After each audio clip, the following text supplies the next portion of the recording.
Lula não será candidato em 2026. Eu fico muito triste com a notícia dessa! Quem acompanha o canal já sabe que eu tenho defendido essa tese há algum tempo por duas razões principais. Primeira, a questão da saúde dele cada vez mais debilitada, com cada vez menos condições de enfrentar uma campanha presidencial que é extremamente desgastante e cansativa. O segundo ponto é a avaliação do próprio Lula e dos seus amigos mais próximos de que ele disputando a eleição com a popularidade no patamar em que ela está hoje, aliás, no patamar em que ela estava antes, estava melhor do que hoje, que a gente vai falar também sobre o tombo de popularidade do Lula. Mas mesmo antes de haver um tombo de popularidade depois da questão do Pix, Lula já avaliava que corria um risco muito grande se disputar a eleição em 2026, com os níveis de popularidade que ele via à época, corria um risco muito grande de perder. Agora, o próprio Lula fala abertamente para os seus ministros da possibilidade de ele não ser candidato. Pela primeira vez, Lula admite aos seus ministros,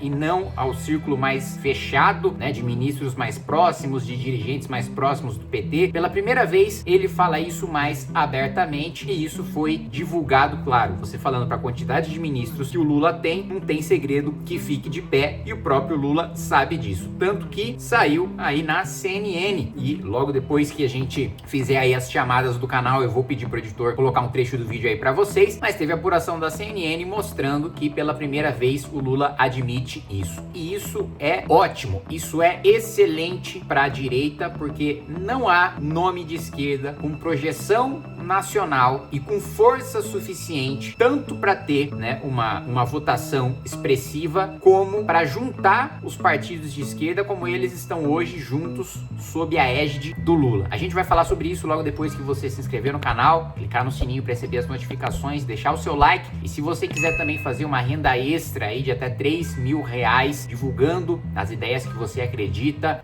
militando por aquilo que você deseja, que aconteça no seu país, que seu país se transforme, naquilo que você aspira, de acordo com seus princípios e valores, entra aí para a máquina de cortes do MBL. Eu vou deixar o link na descrição. É muito importante, quanto mais pessoas a gente tiver nessa iniciativa, não só você se beneficia tendo uma renda extra, mas também nós nos beneficiamos crescendo, e difundindo cada vez mais as nossas ideias. Pois muito bem, como eu coloquei para vocês, pela primeira vez, Lula trata abertamente com seus ministros da possibilidade de não ser candidato. O presidente Lula disse a ministros que pode não ser candidato à reeleição em 2026. Esta é a primeira vez que Lula admite esse risco de não se candidatar na próxima eleição, assim palavra por palavra. Segundo relatos, o presidente disse que essa decisão dependerá da vontade de Deus. Não quero não!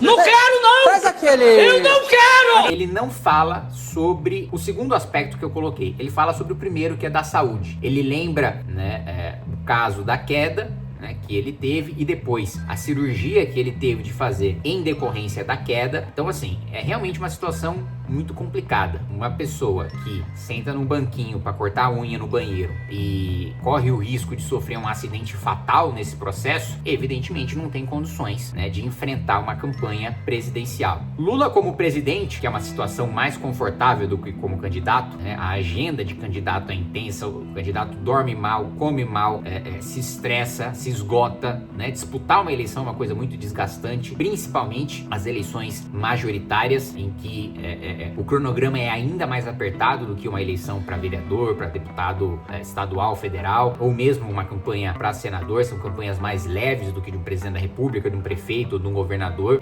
ao mesmo tempo que você precisa estar sempre com a mente afiada, para não cair em casca de banana dos seus adversários, da imprensa, ter boas performances em debate. Não é coisa fácil, e nas condições de saúde que o Lula está, realmente é uma coisa bastante complicada, apesar do PT não admitir isso em hipótese alguma publicamente. Você tem duas alas ali do PT, a ala majoritária que está pensando no partido e está pensando no futuro da esquerda, quer que o Lula seja candidato a todo custo, nem que seja para ele perder, nem que seja para ele fazer uma campanha capenga. Primeiro, porque Lula sendo candidato, ele obriga todos os partidos de esquerda a coligarem com o PT, porque o Lula é uma liderança hegemônica, ele fez questão de destruir dentro da esquerda todos os seus concorrentes, todos os seus adversários, então Marina cresce, ele vai lá, destrói, Ciro cresce, ele vai lá, destrói. Ele nunca deixou nenhuma liderança de esquerda crescer, justamente para não ameaçar a sua hegemonia, né, o seu poder. Agora, a consequência disso é você não ter sucessor, é você criar um caos no processo de seleção daquela pessoa que deveria herdar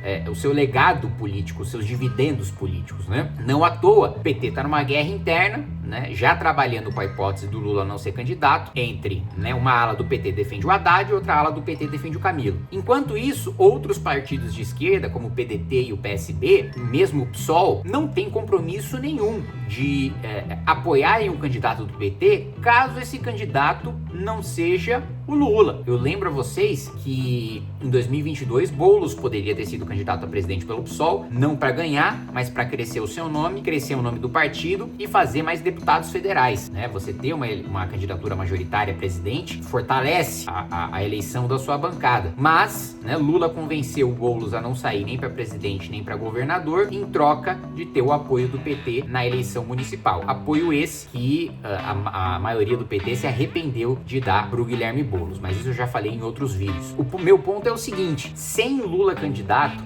a esquerda sai muito enfraquecida, não só o PT, que vai se matar, e eu acho que uma galera vai sair do PT caso o Lula não seja candidato, dependendo de quem vença a queda de braço pela sucessão do Lula, a ala derrotada vai sair e vai buscar outro partido. Essa é a minha tese, que eu tenho dito há muito tempo.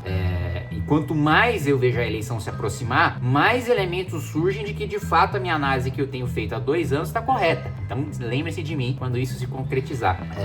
Mas o ponto é, nós temos ali, né, uma oportunidade única de tirar a esquerda do poder por, vamos lá, uns 16 anos, se o Lula não for candidato. Você fala, mas por que 16 anos? Porque se o Lula não é candidato, o PT não faz uma bancada forte de deputado federal. Sem bancada forte de deputado federal, você não tem fundo partidário, você não tem fundo eleitoral. Em 2028, você vai eleger menos prefeitos. Em 2030, você não vai ter a capacidade de eleger tantos governadores, tantos senadores, muito menos o presidente da República. Sua bancada vai ser ainda menor. E sendo ainda menor, você tá com um handicap ainda maior para 2032. E aí você vai eleger ainda menos prefeitos. Em 2034, você vai perder ainda mais a competitividade para eleger o presidente da República. Então, assim, só depois que houver um grande desgaste, porque governar durante muito tempo traz desgaste. Então, só depois, né, tudo isso que a gente tá falando, claro, em tese, coisas que acontecem no meio do caminho, que são imprevisíveis, podem mudar completamente o rumo da história. Mas em tese, né, a gente tendo um desgaste de 16 anos de direita, aí sim pode-se mudar o ciclo político para a esquerda ter chance de assumir de novo, mesmo com menos fundo partidário, menos fundo eleitoral e menos tempo de TV do que a direita, e com menos governadores e prefeitos, com menos máquina para fazer propaganda para o seu candidato. Um outro ponto fundamental,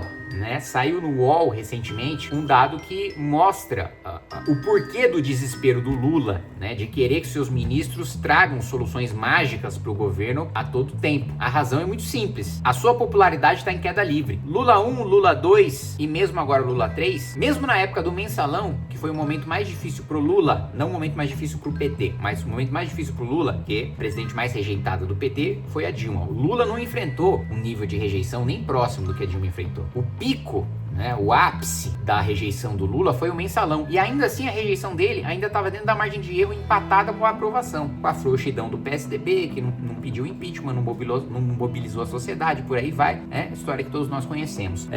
E ele faz a sucessora, né, não só faz a sucessora, é de um momento muito difícil, pegando 2013, um desastre econômico completo do Guido Mantega e da turma da Unicamp tomando conta da nossa economia, se reelege numa eleição apertada e sofre impeachment depois. Pela primeira vez, Lula enfrenta uma rejeição maior do que a sua aprovação fora da margem de erro, ou seja, pela primeira vez é indiscutível que a rejeição ao Lula é maior do que a sua aprovação. Se ele já hesitava em disputar a eleição,